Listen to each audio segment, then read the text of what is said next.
So we're here in the TT Safety Village at TOC Europe with Katie Higginbottom. She's the head of ITF Seafarers Trust.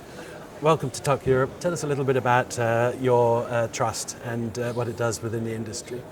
Thank you very much. Well, first, it's a great pleasure to be here. As you said, I'm from the ITF Seafarers Trust. That's the International Transport Workers Federation. And the trust is the charitable arm of that is focused on welfare and well-being of seafarers. But within that, we do quite a lot around occupational safety and health and the environment for seafarers to be safer. So we produced an app on occupational safety and health for port workers to try and improve conditions in the port environment, both for seafarers and dock workers. And well, we were lucky enough to win the Learning and Engaging Award from ITFA and the TT Club, and hence that brings us here. And our app is mainly focused on trying to engage workers more in being aware of their own safety and the safety of their colleagues, and trying to look at it from a more sort of bottom-up and sideways approach rather than a top-down approach. But we thought that being here would be a good opportunity to engage with other employers in the sphere and see if we can perhaps collaborate and bring a different side of engagement in a culture of safety, I suppose. So you'll be talking to organisations here and encouraging them to download the app, or encourage their stakeholders and staff to download the app? Yeah, well, we produced it to work with unions initially, but we feel like it's got wider application, and frankly, since we won the award, we were a bit kind of enthused, and so that gave us some confidence to perhaps have conversations wider, because I think the core of it is really good. It was the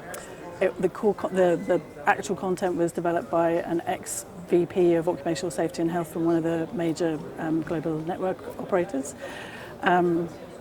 So it's very solid, port-based, specific, but with a kind of a sympathy for the workers, and it tries to kind of link the technical to the international regulatory side to the workers themselves thinking about their environment.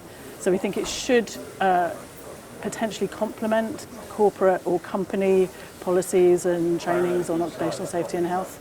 So we're sort of looking to see if there's some kind of maybe licensing model or collaboration we could do with companies to bring a different angle to making ports safer places for seafarers and maritime workers. And just quickly, Katie, can you just give us maybe a practical example of how that may help somebody working in our industry on a daily basis or a one-off basis?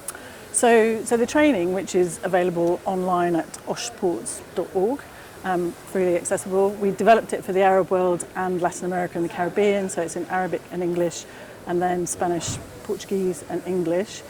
And I think, so it covers all of the fundamentals around managing hazard and risk, around risk controls, sort of core elements of occupational safety and health training. It's quite neutral because we've designed it for a sort of international audience, but it brings more the kind of worker engagement in occupational health and safety to the mix.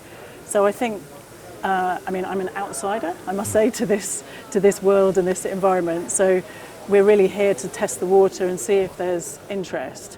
But I imagine from the reception we got from ITFA and the TT Club that there's potential scope to think about it, to think about all those issues from that perspective. Yeah. Katie Higginbottom, thank you very much for joining us at the TT Club Safety Village at TOC Europe. My pleasure, thank you.